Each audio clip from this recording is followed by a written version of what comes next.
Esther and the Wolf, a Purim Schpiel.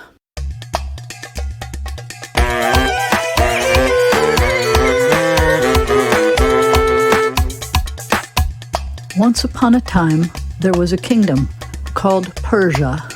The capital was called Shushan. The king was called Ahasuerus. Let me introduce you to the king.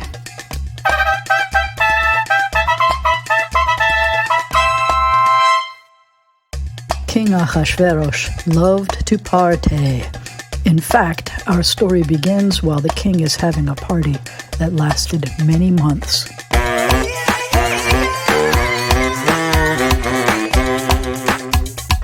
The king was married to a beautiful queen. Her name was Vashti. Here she is dancing at the women's party.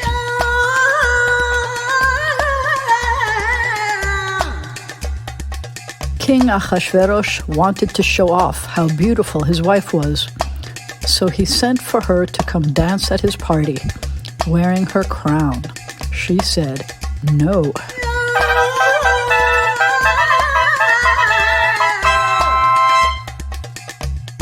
The king's advisors told the king to get a new queen. He searched for the most beautiful women in the country, and he chose Esther.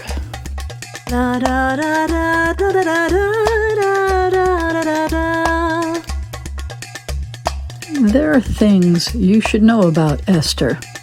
She was being raised by her uncle Mordecai.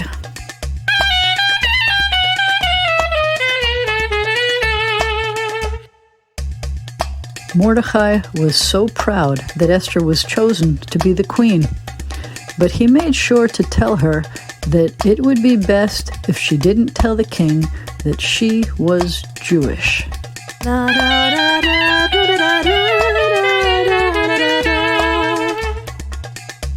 One day, when Mordecai was walking by the palace gates, he overheard some guards talking.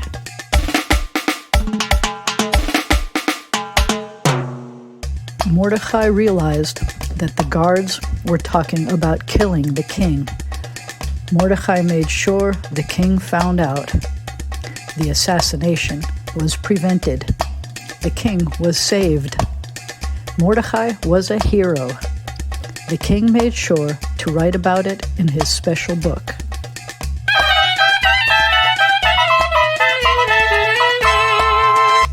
Let me tell you something about the king. He had a number of advisors. I want to tell you especially about one important advisor. His name was Haman.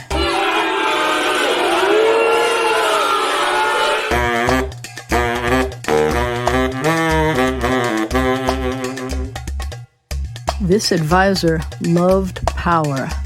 He convinced the king to let him be prime minister and get to create his own laws. He made a law that every time he walked by, everyone had to bow down to him, to Haman.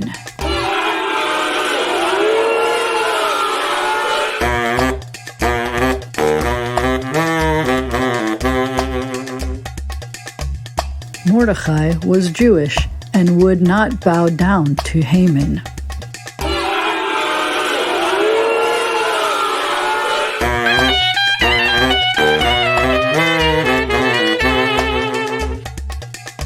So the evil prime minister decided to kill all of the Jews. He chose the 14th of the month of Adar as the day it will happen. There seemed to be no way of stopping Haman.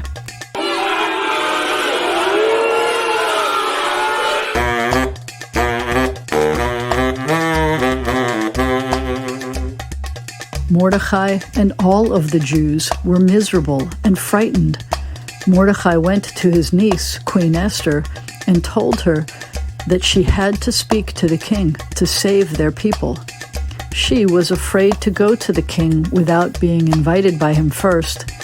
Mordecai explained that she was probably chosen to be the queen so that she could try to save the Jews.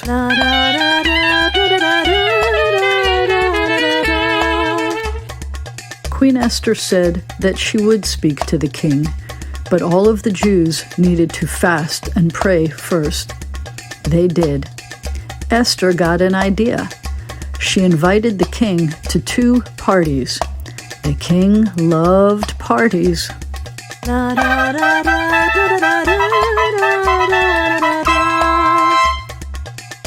The king really enjoyed the first party and was so excited afterward that he couldn't sleep.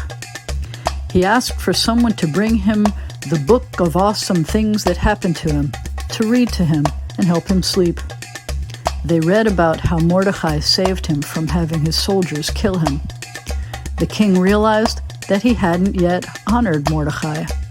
The king decided to have a trusted advisor put the king's robes on Mordecai, put Mordecai on the king's finest horse, and parade Mordecai throughout the town, shouting, "This is how the king honors someone."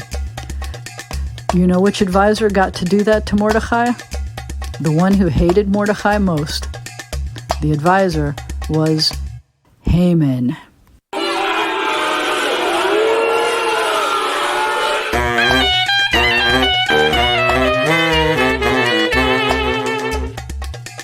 Now the advisor really couldn't wait to kill Mordecai.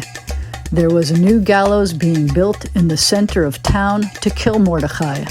The building of the gallows was ordered and supervised by Haman.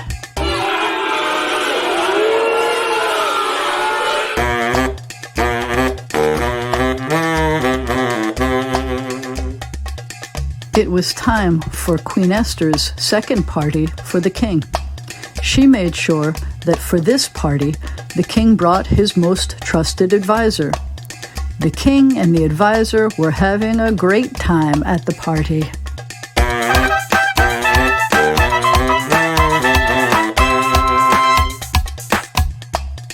But when the king looked at Queen Esther, she looked sad. He asked her what was making her sad and said that he would give her half of his kingdom to make her happy. She said that someone was going to kill her and her people. The king was shocked and asked, who would do such a thing? She pointed to the advisor and said, Haman.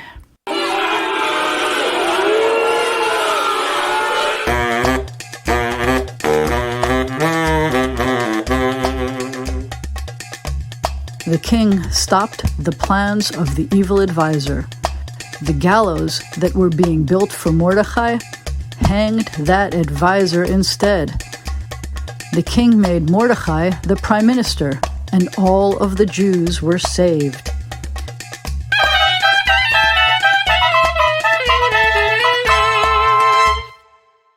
From that day until today, the Jews celebrate that the evil advisor did not kill us.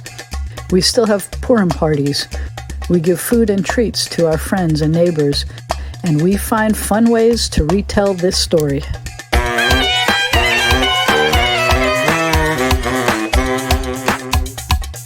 So now you know why we are telling this story and why we chose to do it in a fun musical way.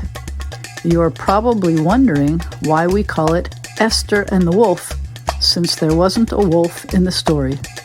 Let me introduce myself.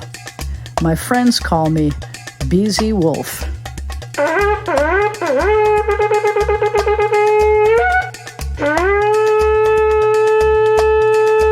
Excuse me, Mr. Wolf. Wrong holiday.